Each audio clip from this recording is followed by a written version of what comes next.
Let's mic देश का मिजाज साउथ।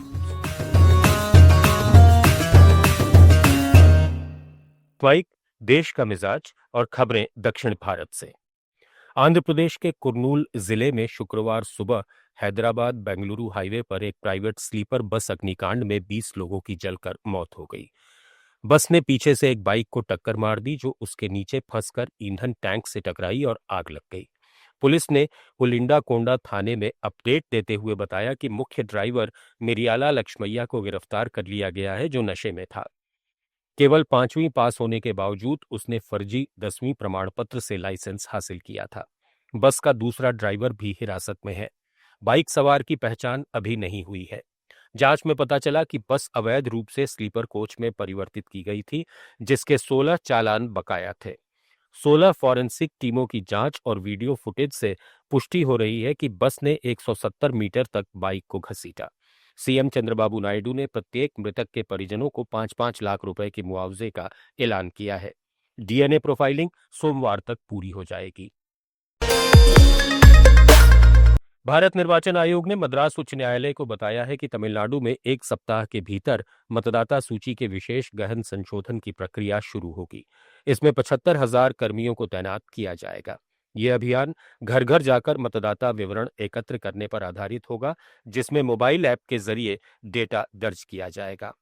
हालांकि सत्ताधारी डीएमके और उसके सहयोगी दलों जैसे कांग्रेस, वीसीके और सीपीआई ने इस पर सतर्कता बरतते हुए पारदर्शिता की मांग की है।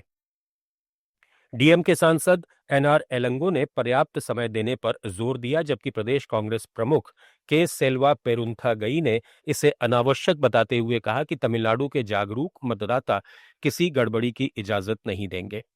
विपक्षी अन्ना डीएमके ने डीएमके पर नकली वोटर जोड़ने का आरोप लगाया है। उधर बीजेपी ने एसआईआर जरूरी बताते हुए डीएमके की आशंकाओं को खारिज किया है। कर्नाटक के मुख्यमंत्री सिद्धारमैया ने साफ किया है कि उनके बेटे और विधान परिषद सदस्य यतींद्र के सतीश जरकीहोली को उत्तराधिकारी बताने वाले बयान को तोड़ा मरोड़ा गया है। ये केवल वैचारिक आधार पर था, न कि मुख्यमंत्री पद के लिए सिफारिश।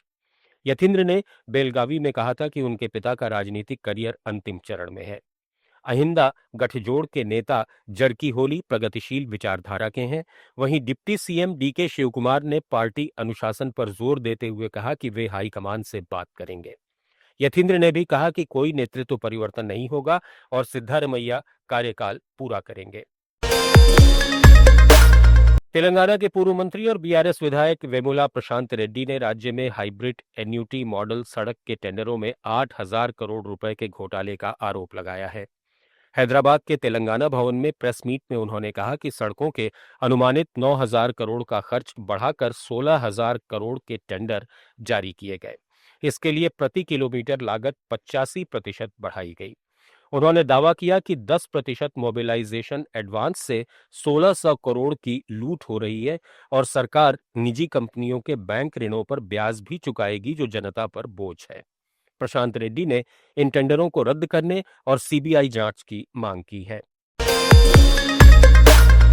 केरल के बिजली विभाग ने विजन 2031 का मसौदा पेश कर दिया है, जिसमें स्वच्छ ऊर्जा और जलवायु अनुकूल बुनियादी ढांचे पर जोर दिया गया है।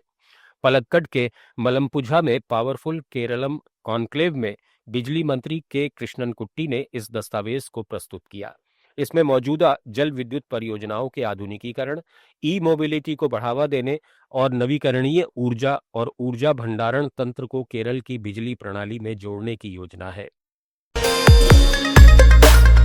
पुडुचेरी का ऐतिहासिक बोटेनिकल गार्डन, जो पिछले 1 साल से नवीकरण के लिए बंद था, जनता के लिए फिर से खोल दिया गया है। मुख्यमंत्री एन रंगासामी ने स्पीकर आर सेल्वम और कृषि मंत्री सी जयकुमार की मौजूदगी में 12 हेक्टेयर में फैले इस अंडाकार उद्यान में नई सुविधाओं का लोकार्पण किया। Puducherry smart city development limited ने 9 करोड़ 89 लाख रुपए की लागत से यहां फव्वारा नवीनीकरण, डांसिंग म्यूजिकल फाउंटेन, 4 बैटरी चलित कारें, नया जॉय ट्रेन, लैंडस्केपिंग और टिकट काउंटर का पुनर्निर्माण किया है। आप सुन रहे थे let's mic more than radio. Follow कीजिए हमें हमारे सोशल मीडिया प्लेटफॉर्म्स पर।